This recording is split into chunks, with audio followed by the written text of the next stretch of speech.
আসসালামু আলাইকুম বন্ধুরা, শুভ সকাল। আজকে সকাল সকাল একটা ব্লগ ভিডিও নিয়ে হাজির হলাম আপনাদের মাঝে। সকালবেলা ঘুম থেকে উঠে বারান্দা বাগানে চলে আসলাম। এখানে আমার বারান্দা বাগানে কিছু গাছগাছালি আছে, সেগুলোর মধ্যে পানি দিয়েছি। এখন ভোর 6টা বাজে। তা আমি খুব ভোরে উঠি, 5টা সাড়ে 5টার মধ্যে উঠে যাই, কারণ আমার 2 মেয়ে সকালবেলায় স্কুল আছে ওদের। একজনের 8:30, একজনের 8টায়। তো এই ফাঁকে আমি একটু বাইরে ভিডিও করে নিলাম, আপনাদের সাথে শেয়ার করলাম। দেখেন, আজকে প্রচুর কুয়াশা পড়েছে এবং প্রচুর ঠান্ডা পড়েছে, আবহাওয়াটা খুবই ঠান্ডা।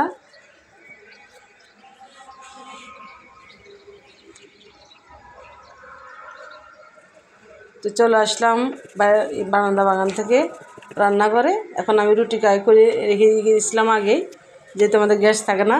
ভোর 6টার বাজে গ্যাস চলে যায়। রুটি বানানো হয়ে গেছে, এখন আমি রুটিগুলো ছেঁকে নিচ্ছি। কেউ রুটি খাবে, কেউ পরোটা খাবে। পরোটা আমার 2 মেয়ের জন্য করে নিচ্ছি। বড় মেয়েটা আজকে পরোটা খাবে বলছে, ও পরোটাটা আসলে কম খায়। এদিকে আমি কিছু রুটি বানিয়ে নিয়েছি, এখন ফ্রিজে রেখে দেবো এগুলো প্রয়োজন করে, কারণ প্রতিদিনই আমার রুটি বানাতে হয়।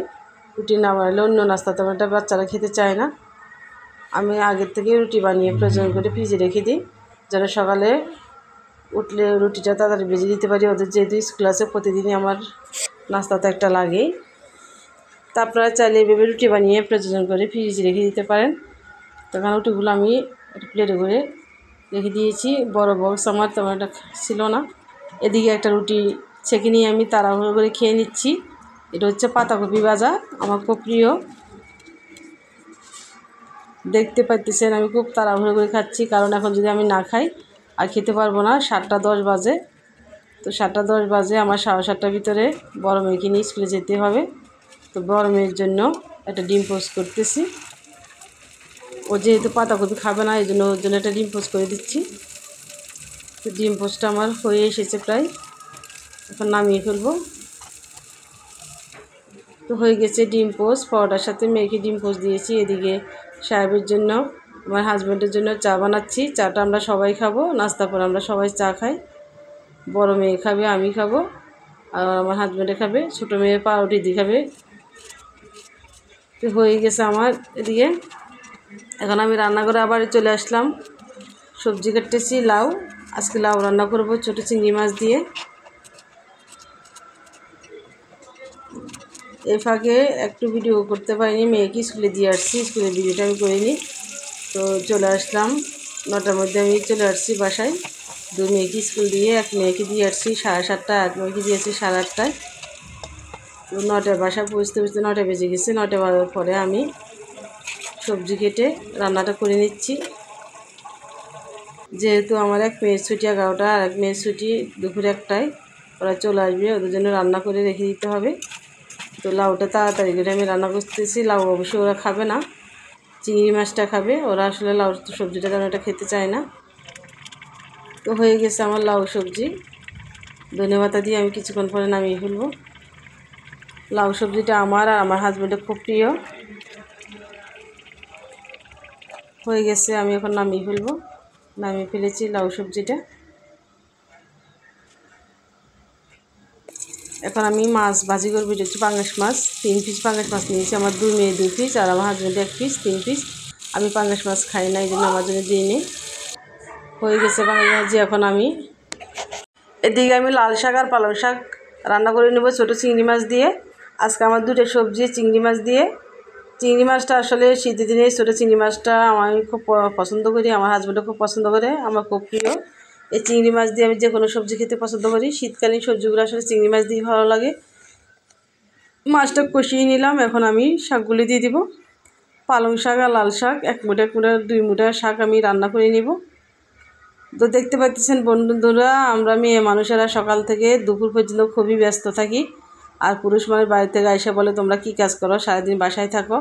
আসলে বাসায় যে আমাদের কত কাজ আমাদেরকে করতে হয় সারাদিনে, এইটা হচ্ছে আমার দুপুর পর্যন্ত, আর বিকেল পর্যন্ত তো আছেই। এদিকে আমার রান্নাটা করা শেষ হয়ে গেছে। এখন আমি ঘর গোছাতে চলে যাব। তো খাটটা আমি ঝেড়ে নিচ্ছি, শলা দিয়ে খাটটা ভালো করে ঝেড়ে নিব। এদিকে কম্বল আর ল্যাপটা গুছিয়ে ফেলেছি। এটা হচ্ছে আমাদের বেডরুম, আর বাকি আছে মেয়েদের বেডরুমটা গোছাতে পারিনি, সময় পাইনি। এখন এদিকে আমি ছাদে চলে আসলাম। বুয়া কিছু কাপড় ধুয়ে দিয়ে গেছে, তো কাপড়গুলো আমার সাথে দিয়ে দিয়েছি। আজকে হালকা রোদ উঠেছে। এই ফাঁকে আমি বাইরে কিছু ভিডিও ধারণ করে নিলাম, আপনাদের সাথে শেয়ার করলাম। দেখেন ছাদ থেকে কত সুন্দর একটা প্রাকৃতিক দৃশ্য দেখা যাচ্ছে। এদিকে আমাদের পাশে মসজিদে ওয়াজ হচ্ছে আছে কদিন ধরে। এখানে একটা মেলা বসেছে ছোটোখাটো, সেটা আপনাদের সাথে শেয়ার করলাম দেখেন দূর থেকে। এদিকে আমি চলে আসলাম আমার বাসায় আসার পরে আমি একটু মার্কেটে যাব।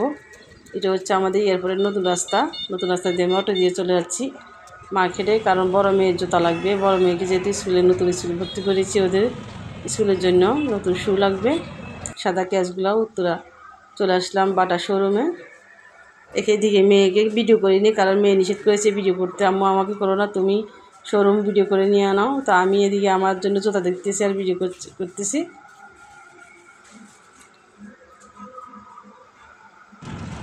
হয়ে গেছে জুতা কিনে আমরা চলে আসতেছি গাড়ি দিয়ে বাসায়।